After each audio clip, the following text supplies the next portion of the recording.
Hi, I'm Tim. Welcome to Watchbox, and thanks for logging on. If you love this watch, email me, tmosso@thewatchbox.com. It's in the description below. Your purchase and pricing email question line for buying this or any watch you see on any Watchbox platform. Please reach out to me directly for pricing. Email tmosso@thewatchbox.com. Today, we are discussing the Breitling Superocean Heritage Chronograph 46 Limited Edition, a 2018 model year limited edition of 500 pieces with metallic British racing green dial in stainless steel. The timepiece is 46 millimeters in diameter by 16.5 millimeters thick by 56 millimeters lug-to-lug tip with a 24 millimeter spacing between the lugs. We have a Stibe manufactured full interlinked chainmail mesh bracelet, and we're going to throw it on my wrist, which is 16 centimeters in circumference, and get a sense of its size. Now, this is a large watch with a large number of links in its strap. As you can see, plenty of sizing potential, but you're going to need a wrist of at least 17 centimeters circumference to wear it well. My wrist, 16 centimeters circumference, doesn't quite accommodate this much span, as from lug tip to lug tip, it's about the size of an IWC big pilot's watch. You can also see, being quite thick, it's not going to fit underneath the dress cuffs, though if you do have the wrist for it, there is an elegance inherent in the vintage-inspired design of the case. As you can see from overhead, the lugs do overlap the edges of my wrist, and that's probably the angle that shows it to best advantage.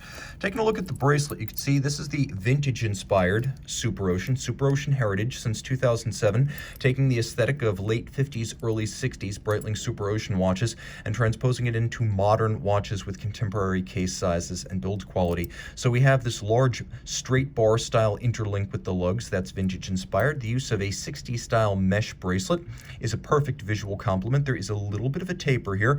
You can see how Stibe makes these, starting with large sheets of chainmail and then cutting them to suit and finishing the sides to remove the burrs and the milling marks.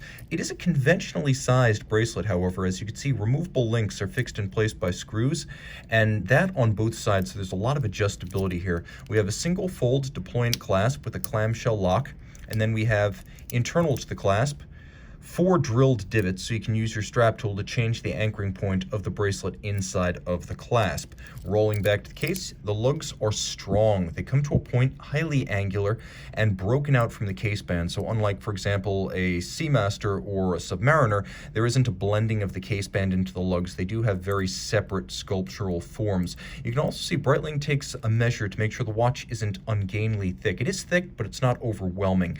You can see how that's achieved by sinking the bezel partially below the hoods of the lugs. So the bezel actually projects somewhat below the peak of the lugs.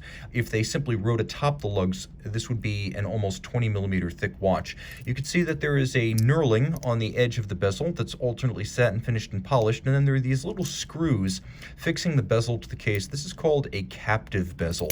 It is a more robust system than what you'll find on Tag, Omega, or Rolex, in as much as you have to remove the screws before you can remove the bezel. It cannot be snapped off by violent accident. You can also see the watch has a ceramic bezel insert for scratch resistance, and it also features small recesses in the ceramic, alternating colors to represent the indices. Since this is a vintage-inspired diver, you have the indices, but you don't have numerical calibrations. Also, since this is a vintage-inspired diver, you have these distinctive angular case lines, but then pump-style pushers and a no crown guard profile. Moving to the dial, this is the standout feature of the limited edition. It is a metallic sunburst British racing green dial with registers in a darker black featuring polished chapter rings. You can see each register has a polished chapter ring. Applique rhodium-plated steel indices, so it's not a printed dial. It has upscale applique indices. Vintage-inspired broad arrow, hour, and broadsword minutes.